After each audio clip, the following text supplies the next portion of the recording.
இப்போது புதிய அறிமுகம் அச்சி ஹோட்டல் சாம்பார் 50 கிராம் ரூபாய் 20 மட்டுமே.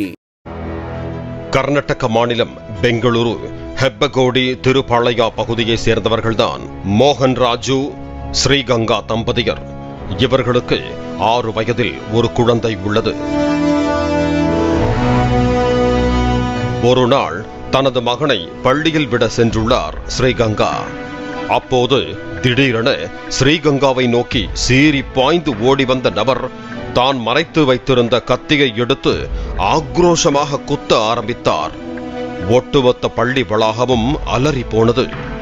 குழந்தைகள், பெற்றோர்கள், ஆசிரியர்கள் என அலறி அடித்துக் கொண்டு ஓட அந்த நபர் ஆத்திரம் தீராமல் கத்தியால் குத்திக்கொண்டே இருந்தார். பதறியபடி ஓடி வந்த அக்கம் பக்கத்தினர் போலீசாருக்கு தகவல் கொடுத்தனர். விரைந்து வந்த போலீசார் ஸ்ரீகங்காவை கத்தியால் குத்திய நபரை வளைத்து பிடித்து விசாரணையில் ஈடுபட்ட போதுதான் அவர் வேறு யாருமல்ல, ஸ்ரீகங்காவின் கணவர் என்பது தெரிய வந்தது. தனது மனைவியையே பள்ளியின் வளாகத்தில் வைத்து தனது மகன் கண்முன்னே இவ்வளவு கொடூரமாக கத்தியால் குத்த வேண்டிய அவசியம் என்ன என விசாரிக்க ஆரம்பித்த போதுதான் அப்படி ஒரு பின்னணி தகவல் போலீசாருக்கு கிடைத்தது.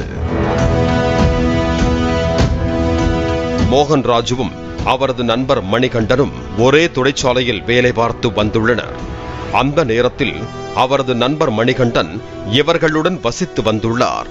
அப்போது மணிகண்டனுக்கும் ஸ்ரீகங்காவுக்கும் இடையே தொடர்பு ஏற்பட்டதாக மோகன் ராஜுவுக்கு சந்தேகம் ஏற்பட்டுள்ளது. இதனால் கணவன் மனைவிக்கு இடையே தொடர்ந்து 3 ஆண்டுகளாக பிரச்சனை இருந்து வந்துள்ளது. இதனால் கடந்த 8 மாதங்களுக்கு முன்பு கணவர் மோகன் ராஜுவை பிரிந்து வந்து தனது மகனுடன் தாய் வீட்டில் வசித்து வந்துள்ளார் ஸ்ரீகங்கா. இந்த நிலையில் தற்போது மகனை பார்க்க வந்துள்ளார் மோகன் ராஜு. அப்போதும் மோகன் ராஜுவுக்கும் ஸ்ரீகங்காவுக்கும் இடையே பிரச்சனை ஏற்பட்டுள்ளது. இதனால் கோபத்துடன் வெளியேறியிருக்கிறார் மோகன் ராஜு. இந்த நிலையில்தான் தனது மகனை பள்ளியில் விட வந்துள்ளார் ஸ்ரீகங்கா.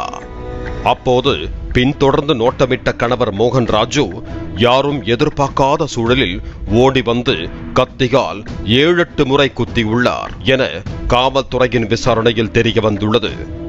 உயிருக்கு போராடிய நிலையில் மருத்துவமனையில் அட்மிட் செய்யப்பட்ட ஸ்ரீகங்கா பரிதாபமாக உயிரிழந்தார்.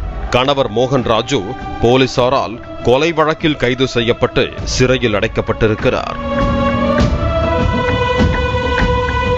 பெற்றோரின் தவறால் தனது எதிர்கால கனவுகள், லட்சியங்கள் எல்லாம் குத்தி குத்தி படுகொலை செய்யப்பட்ட வேதனையில் துடிதுடித்து நிற்கிறது அந்த 6 வயது குழந்தை. இப்போது புதிய அறிமுகம் அச்சி ஹோட்டல் சாம்பார் 50 கிராம் ரூபாய் 20 மட்டுமே.